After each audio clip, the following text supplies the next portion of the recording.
두 가지 중요한 의미가 있습니다. 첫째는 이 오순절 사건은 구약의 바벨탑의 저주가 회복된 사건이었습니다. 여러분 창세기 11장에 나온 바벨탑 사건 아시죠? 인간들이 높아지고자 하는 교만 가운데 바벨탑을 쌓을 때 하나님께서 그들을 흩어버리시기 위해서 어떻게 하셨습니까? 그들의 언어를 혼잡케 하셨습니다. 그들이 한 가지 말을 쓰고 있었는데 여러 가지 말로 다 혼잡케 해서 언어가 단절되고 대화가 끊기고 관계가 단절되게 했던 것입니다. 오늘도 그렇죠. 우리가 서로 말을 하지 않으면 우리가 단절되고 또 불화가 싹트게 되고 이질감이 생기게 되는 것입니다. 인간들은 흩어졌고 불신의 벽을 쌓으며 분쟁과 다툼과 전쟁의 역사를 이어가게 되었습니다. 그런데 오순절에 성령의 강림하셨을 때에 이 언어가 통하지 않고 있던 그 많은 사람들이 서로의 말을 알아들을 수 있는, 다시 말해서 이제 서로 대화할 수 있는 그러한 기적이 일어났다는 것입니다. 이것은 바벨탑의 저주가 풀리는 사건이었습니다. 믿음 안에서 화합하고 주 안에서 하나 되는 역사가 일어난 것입니다. 이제는 서로 대화할 수 있고, 이제는 서로 이해할 수가 있고, 이제는 서로 사랑할 수가 있고, 이제는 서로 힘을 모을 수 있는 그러한 길이 열린 것입니다. 장벽이 무너졌습니다. 성령이 역사하는 곳에는 이처럼 하나 되는 역사가 일어나는 것입니다. 고린도전서 12장 13절에 우리가 유대인이나 헬라인이나 종이나 자유자나 다 한 성령으로 세례를 받고 한 몸이 되었으며 한 성령을 마시게 되었느니라 말씀합니다. 에베소서 4장 3절에 평안에 매는 줄로 성령이 하나 되게 하신 것을 힘써 지키라고 말씀하고 있습니다. 그래서 성령님께서 역사하시면 다 찢어졌던, 갈비약이 찢어졌던, 서로 반목하고 서로 말도 안 하던 사람들이 하나 되는 역사가 일어나게 된다는 것입니다.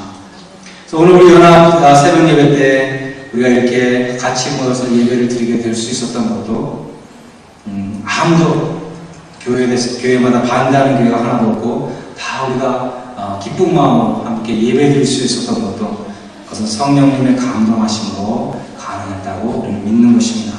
그래서 로드 아일랜드에 하나님의 자녀들을 축복해 주시기 위해서 하나님께서 우리에게 이렇게 연합하고 서로 문을 열고 서로 이해하고 대화하고 사랑할 수 있는 그런 길을 열어주셨다는 것을 우리는 믿습니다.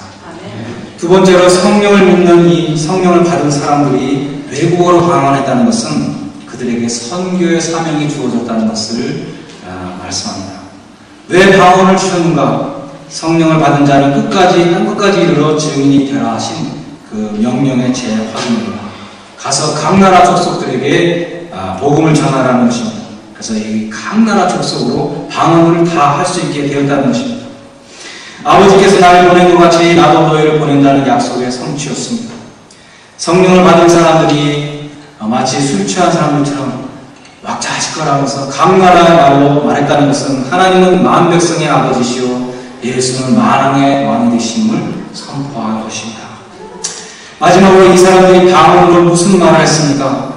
11절을 보시면 하나님의 큰 일을 말했다고 기록되어 있습니다. 우리가 어떤 사람이 댐댐이가 어떤 사람인가를 알고 싶으면 그 사람의 하는 말을 가만히 들어보면 그 사람이 어떤 사람인가를 알 수 있습니다. 어떤 사람은 입만 열면 과거를 자랑합니다. 왕년에 내가 다니던 대학과 왕년에 교회에서 한 일을 녹음기처럼 이야기하는 사람은 있습니다. 어떤 사람은 입만 열면 집이나 옷이나 몸매 가꾸는 일에 대해서 이야기를 합니다. 또 어떤 사람은 입만 열면 골프 이야기를 하는 사람이 있습니다. 그러나 성령이 충만한 사람은 무엇을 말한다고 했습니까? 하나님의 큰 일을 이야기한다고 말씀했습니다. 성령님께서 임하시고 충만히 거하시고 나를 통제하시고 지배하시면 내 입에서 무슨 말이 나온가 하면 하나님의 큰 일을 하게 된다는 것입니다. 성령의 말하게 하심을 따라 말하는 것입니다. 성령이 나의 마음과 생각을 지키시는 것입니다. 이것이 성령 충만입니다. 오순절에 탄생한 교회는 하나님의 큰 일을 증거하기 위해서 탄생된 공동체였습니다. 하나님의 큰 일을 감당하는 공동체였습니다. 하나님의 큰 일을 위해서 합심 기도하는 공동체였습니다. 바벨탑의 이 저주, 서로가 교만한 가운데 반목하고 갈기갈기 나누어졌던 그 바벨탑의 저주가 회복되면서 오순절에 교회가 탄생했습니다. 우리의 표대는 어디에 있습니까? 우리는 바벨탑을 향해서 달려가는 사람들이 아닙니다.